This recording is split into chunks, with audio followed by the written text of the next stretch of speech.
I don't know about you, but I found those stories, whether on the videos or here in person, incredibly powerful, incredibly moving. Each of them stories about change. And Nathaniel, I don't know how you do it.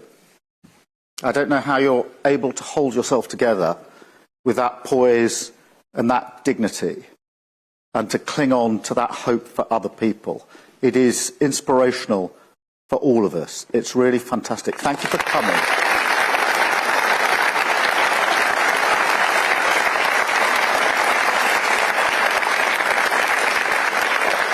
And what Nathaniel didn't tell you is that just a few weeks ago he ran the marathon playing a trombone. He is a music teacher.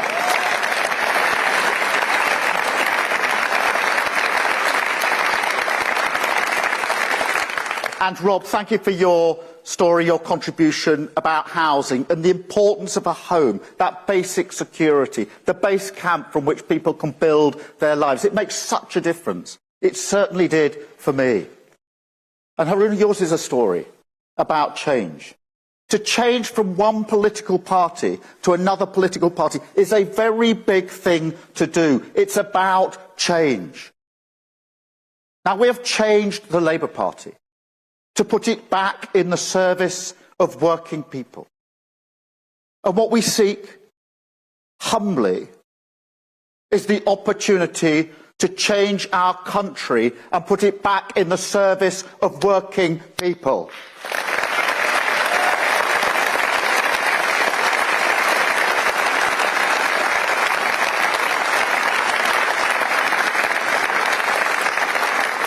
And I'm not going to give you gimmicks.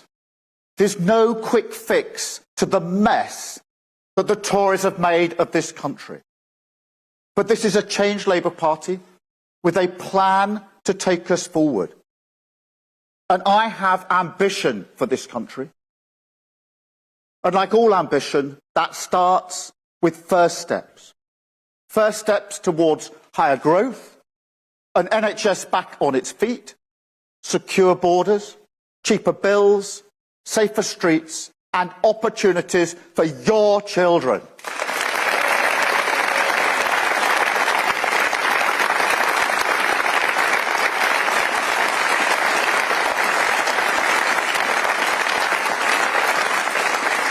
Because we have all had enough, the whole country's had enough of 14 years of failure, spinning round and round and round, going in circles. Chaos and division, feeding chaos and division. And that has a cost, a human cost. Will is a fireman. He lives in Milton Keynes, and I had a coffee with him not so long ago. He has a dream, an aspiration, if you like. It's not unusual. It's not unreasonable. He wants to own his own house, his own roof over his head. So he's not just a fireman. He's got 2 additional jobs. But he still can't afford it because of the damage that's been done under this government. He's at his wit's end. He said to me, what else can I do? I can't afford it because of what the government has done. He is paying the price. And he's not the only one. Alderhay Hospital is a children's hospital in Liverpool. It is brilliant. Some of you will perhaps have been there, will have heard about it. It's fantastic. Now, I went to that hospital. It's designed by children, by the way they've set out the wards. It's fantastic. The ward I went on to was the ward where they do heart operations for 0 to 2-year-old children. This is incredible. Just to go into that ward and to see tiny children, babies, having heart operations. Incredible courage. These tiny beings. A brilliant NHS team working with them. Absolutely brilliant team. Doing operations that you and I wouldn't think were possible. Now, I found that really humbling. I found it uplifting, affirming even. A real reminder of what we can do at our best. But I came away from that hospital also feeling really angry when I found out that the biggest cause of children going into that hospital for operations between the ages of 6 and 10 is to have their rotten teeth taken out. Literally, more children going to that hospital for operations to have their teeth taken out because they're decaying than any other operation. They are paying a very heavy price for what this government has done. And that NHS team, that brilliant team, having to spend their time, their expertise, taking rotten teeth out, something that could have been prevented.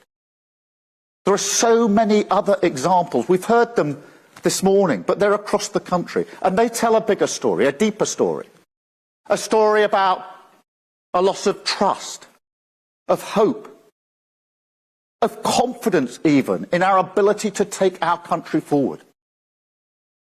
And if we're serious about rebuilding our country and taking our country forward, we have to rebuild that hope, that trust, and that confidence.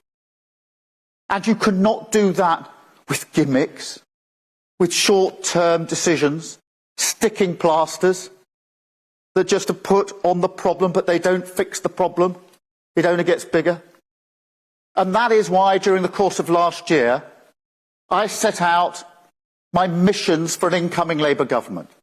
The big change that we need to make to our country, to take it forward, to improve it, to make it a better place.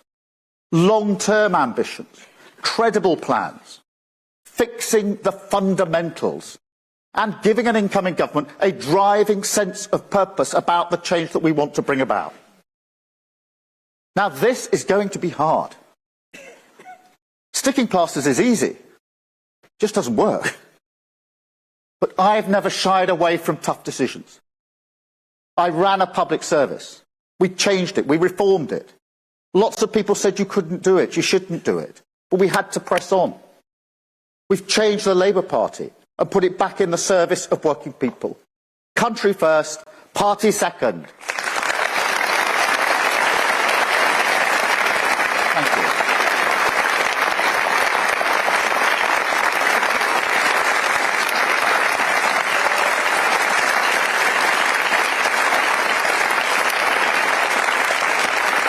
Now, today is an important day because all ambitions, particularly our ambition to change your country for the better, have to start with first steps. And these are our first steps. They enable us, if you like, to look the public in the eye and say, this is our down payment on change. These are the first shoots of the change that you deserve to see. First steps that are ready to go, fully costed and fully funded. Step one, economic stability. Now, this is the very foundation of economic growth. Tough spending rules, yes, to keep inflation, taxes and mortgages low.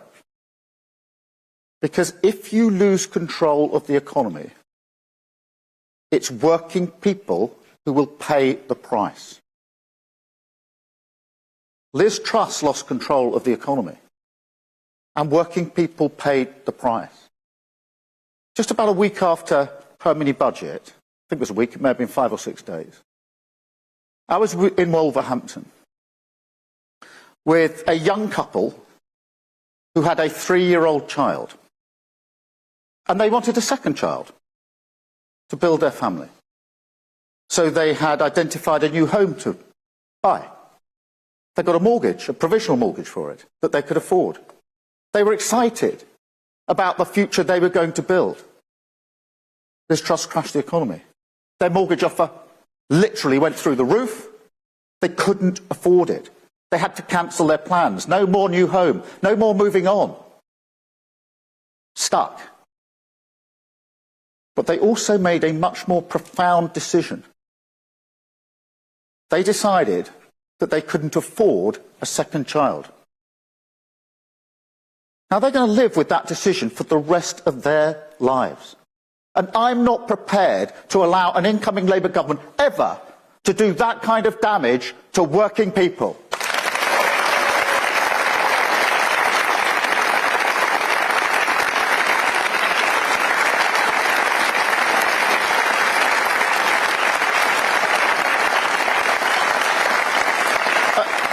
And this isn't just about the past, because Rishi Sunak has not learnt the lessons. He says he's going to abolish national insurance. That is a £46 billion unfunded tax cut. £46 billion. And that's why I can hardly believe I'm saying this. Stability is change. And that's why it has to be our first step. The second step is cutting NHS waiting time. It is impossible to overstate the seriousness of this problem. Nearly 8 million operations and appointments are needed. 8 million. That means everyone in this room, everybody watching or listening, probably is on a waiting list or knows someone who's on a waiting list. That's the worst it's ever been. And we see it the whole time. I see it every time I'm out. On Sunday, I was travelling from London to Manchester. And I confess, I was on my way to watch Arsenal beat Man United away at Old Trafford.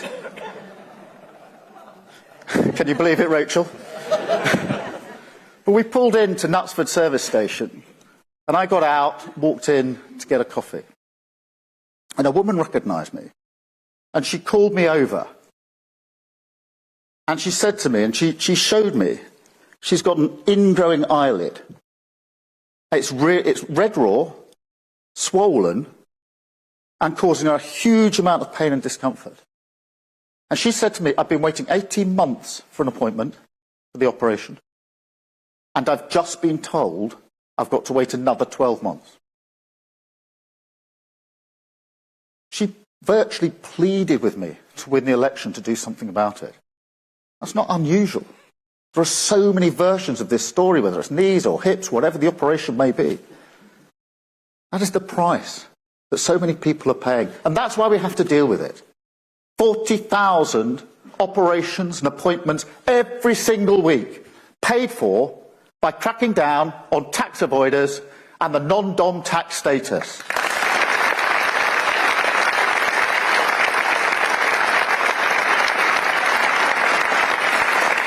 Step 3, a new border security command. Because the government has lost control of our borders. This year alone, 8,000 people have made that perilous journey across the Channel in a small boat. 8,000. That is a record. And let's be clear, nobody but nobody should be making that journey. Nobody. And it is a test. It's a test of governments and would-be governments as to how we respond. And there are choices in that response. You can choose a gimmick that won't fix it, or a serious plan that will get to the heart of it. And the government has chosen a gimmick. The Rwanda scheme. Cost a fortune. An absolute fortune. To deport less than 1% of those arriving by small boat. And that means, of course, that 99+% will not be removed under the scheme. And if you don't think the criminal gangs are saying that to the people they're exploiting, then you've never met a criminal gang. Because those gangs are vile. They're making huge amounts of money. They're putting some of the most vulnerable people in the world in boats they shouldn't be in and breaching our borders. So we have to be serious about smashing those gangs and taking them down. That's where the Border Security Command comes in. A new command with new resources and new powers, including counter-terrorism powers. Now, we talk about small boats. That's the language that's used. But if you actually look at the boats that are being used these days, they're not that small. They're being made to order. They're being stored in Europe.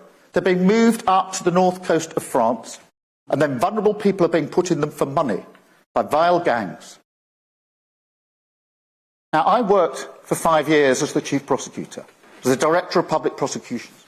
And I worked with police and law enforcement across Europe to take down criminal gangs that were terrorist gangs. These are sophisticated gangs, by the way. But we did it and we took them down. I will never accept that it is impossible to take down the vile gangs that bring people in small boats to cross the Channel, and we will smash it.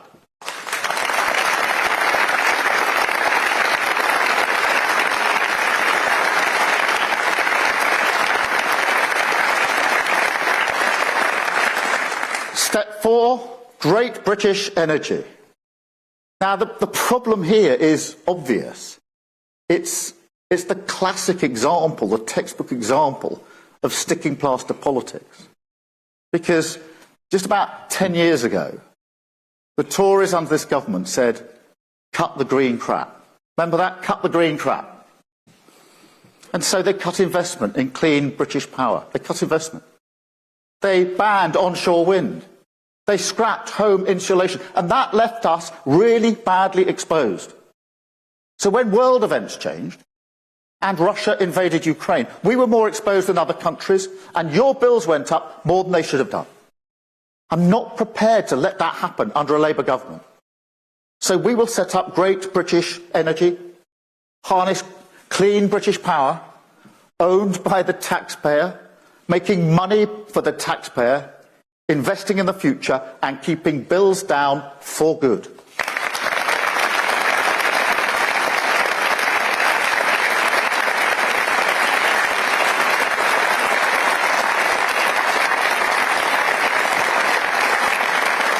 Step 5, cracking down on antisocial behaviour.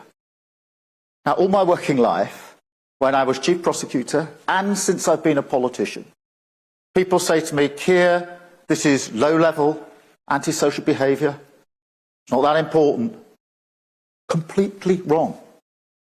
If you feel that you can't open your door, your front door at night and go out, if you feel you can't walk down your own high street, be comfortable and safe in your own community, that is massive.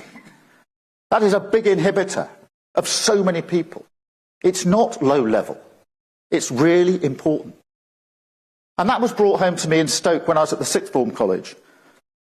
I was talking to 16 and 17-year-olds. These were girls and young women. We were actually talking about something else. And they brought up antisocial behaviour. And they said to me, we do not feel safe walking down our own high street in broad daylight. That is massive for those young women. They don't feel safe on their own high street in daylight because of antisocial behaviour. That's what losing control of your streets feels like. So we've got to crack down on antisocial behaviour. 13,000 new neighbourhood officers in your community with new powers, keeping your streets safe.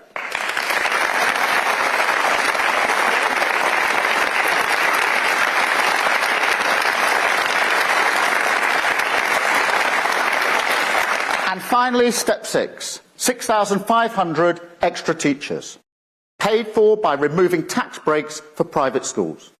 Because we have to prepare our children and young people for the work they're actually going to do and the lives they're actually going to live. And that will require reform to make sure the skills they get, they're taught, are the skills they're actually going to need in life. It also means we need to concentrate on creativity, on confidence, what a difference that makes, and resilience that all children and young people need. But we need to get the basics right. Now, the Prime Minister is very fond of lecturing us that we need maths to age 18. And given what he's saying about the £46 billion tax cut that's unfunded, he's probably right about himself. But the serious point is this: we haven't got enough maths teachers in our secondary schools for those up to age 16. We haven't got enough maths teachers and other key teachers. That's shocking. Now, I was the first in my family to go to university. I know the power that education can give us. Somerstown is an area in my constituency. Some of you may know it, probably most of you don't. It's between Euston Station and King's Cross. It's one of the most deprived areas in the country, probably in Europe. And the children in the schools in Somerstown can look out of their school windows, out of the playgrounds, across to the back of King's Cross development, huge corporations in there. Google is in there, and fantastic facilities being put up for Google. The Guardian building is just there. They can see it, but they can never imagine that that's where they will work. That is a few hundred yards, but they can't make that leap. And I want every child, whatever their background, to think that success belongs to them, that they don't have to change who they are to get on. And this Labour Party will fight every day, to give those children a future which is fit for them.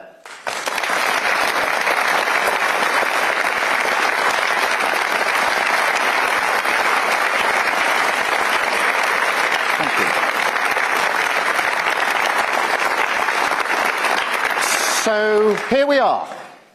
One card, 6 steps, in your hand, a plan to change the country. This is a message that we can take to every doorstep across the country. Every doorstep across the country. And make that argument. Decline is not inevitable. Politics can make a difference. Britain will have a better future. And you can choose it with Labour. Stop the chaos with Labour. Turn the page with Labour. Return politics to service with Labour. And with patience, with determination, with these first steps, we can rebuild our country with Labour. Thank you very, very much.